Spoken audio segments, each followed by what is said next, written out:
ఏపీలో కురుస్తున్న భారీ వర్షాల కారణంగా పాములు ఇళ్లలోకి వస్తుండడం భయాందోళన కలిగిస్తుంది. తాజాగా విశాఖపట్నంలోని అరిలోవా పరిధిలోని క్రాంతినగర్లో సుమారు 12 అడుగుల పొడవున్న కొండచిల్వ ఓ ఇంటి ముందున్న కాల్వలో కనిపించడంతో కలకలం రేగింది. పశ్చిమ మధ్య బంగాళాఖాతంలో ఏర్పడిన మోంతా తీవ్ర తుపాను అత్యంత వేగంగా ఆంధ్రప్రదేశ్ తీరం వైపు దూసుకొస్తుంది.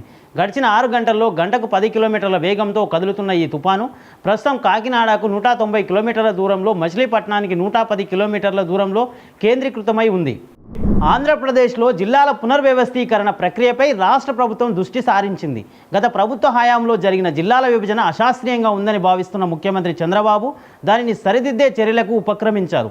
మంగళవారం ఆయన మంత్రివర్గ ఉపసంఘంతో ఉన్నత స్థాయి సమీక్షా సమావేశం నిర్వహించారు. తెలంగాణ పోలీస్ శాఖలో కీలక పరిణామం చోటు చేసుకుంది. రాష్ట్రానికి చెందిన 4 నాన్ క్యాడర్ సీనియర్ పోలీస్ అధికారులకు కన్ఫర్డ్ ఐపీఎస్ హోదాను కల్పిస్తూ కేంద్ర ప్రభుత్వం ఉత్తర్వులు జారీ చేసింది. ఈ మేరకు కేంద్ర హోంశాఖ ప్రిన్సిపల్ సెక్రటరీ చందన్ కుమార్ అధికారికంగా ఆదేశాలు విడుదల చేశారు. మాజీ మంత్రి హరీష్ రావు తండ్రి తన్నీరు సత్యనారాయణరావు ఈ తెల్లవారుజామున తుదిశ్వాస విడిచిన సంగతి తెలిసిందే. ఆయన భౌతిక గాయానికి బీఆర్ఎస్ అధినేత కేసీఆర్ నివాళులర్పించారు.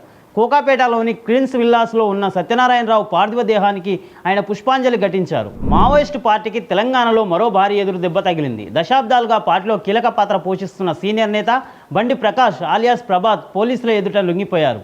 తెలంగాణ డీజీపీ శివధర్ రెడ్డి సమక్షంలో జనజీవన స్రవంతిలో కలిశారు. రాష్ట్రీయ స్వయం సేవక్ సంఘ్ కార్యకలాపాల వ్యవహారంలో కర్ణాటక ప్రభుత్వానికి హైకోర్టులో ఎదురుదెబ్బ తగిలింది. రాష్ట్రంలోని ఆర్ఎస్ఎస్ తదితర సంస్థల కార్యకలాపాలకు ముందస్తు అనుమతిని తప్పనిసరి చేస్తూ సిద్ధరామయ్య ప్రభుత్వం జారీ చేసిన ఉత్తర్వులపై హైకోర్టు మంగళవారం మధ్యంతర స్టే విధించింది. దేశవ్యాప్తంగా జాతీయ రహదారులపై టోల్లు బస్సులు రికార్డు స్థాయిలో పెరుగుతున్నాయి. 2025 క్యాలెండర్ ఇయర్ మొదటి 9 నెలల్లో టోల్ ఆదాయం ఏకంగా 16% వృద్ధితో 49,193 కోట్లకు చేరింది.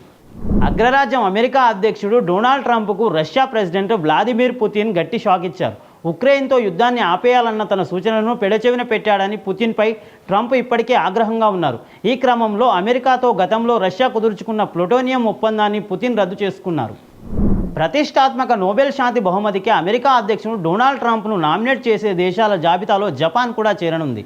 ప్రస్తుతం ఆసియా పర్యటనలో ఉన్న ట్రంప్కు మద్దతు తెలుపుతున్నట్లు జపాన్ ప్రభుత్వం స్పష్టం చేసింది. ఈ మేరకు వైట్ హౌస్ ఒక ప్రకటన విడుదల చేసింది. Please subscribe to the channel and download the Politicos app from the links in the description.